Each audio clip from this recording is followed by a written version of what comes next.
नानाकाका घुंगूरकाठी आपटत शेताच्या बांधावरून फिरत होते. वायावरून डोलणारी समोरची शेती पाहून ते आनंदाने डोलत होते. निबर, सोन्यासारखे पिवळे भाताचे पीक.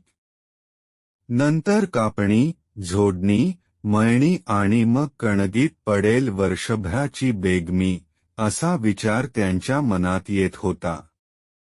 निसर्गाने करुणा केली, भाते पिकुनी पिवळी झाली, असे गाणे गुणगुणत नानाकाका माळावरच्या शेतापाशी थांबले.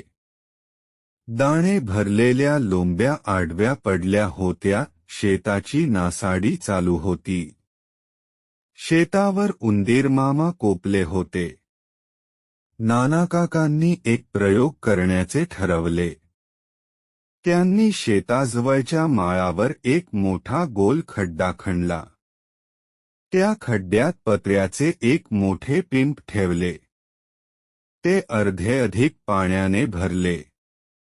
त्याच्या मोकळ्या तोंडावर एक तर्फेसारखी हलकी लांब फळी बसवली. पिंपावरच्या फळीच्या टोकाला तळलेली भजी ठेवली. अंधार पडला आणि नानाकाका शेतावरून घरी आले.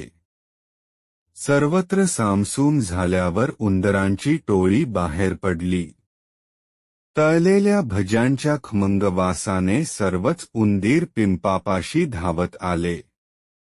पिंपावर ठेवलेल्या फळीच्या एका टोकाला भजी ठेवलेली त्यांना दिसली.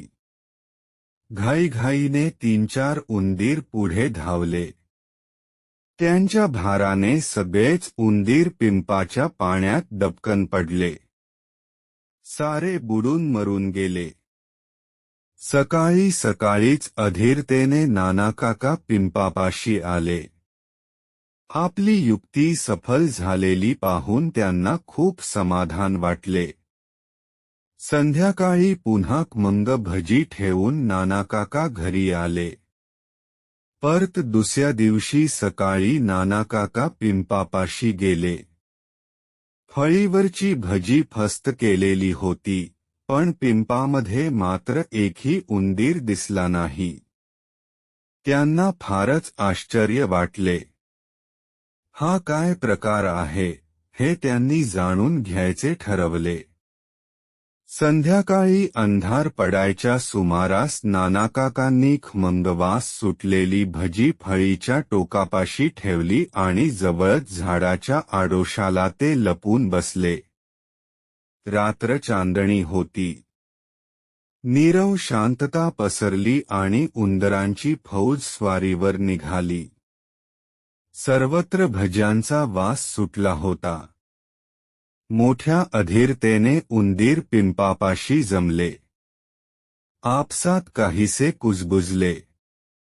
त्यांच्यापैकी 4-5 उंदीर पिंपाबाहेरच्या फळीच्या टोकावर बसले व एक उंदीर फळीवरून पुढे सरसावला. प्रत्येकाने एक करून तेथील सर्व भजी आणली.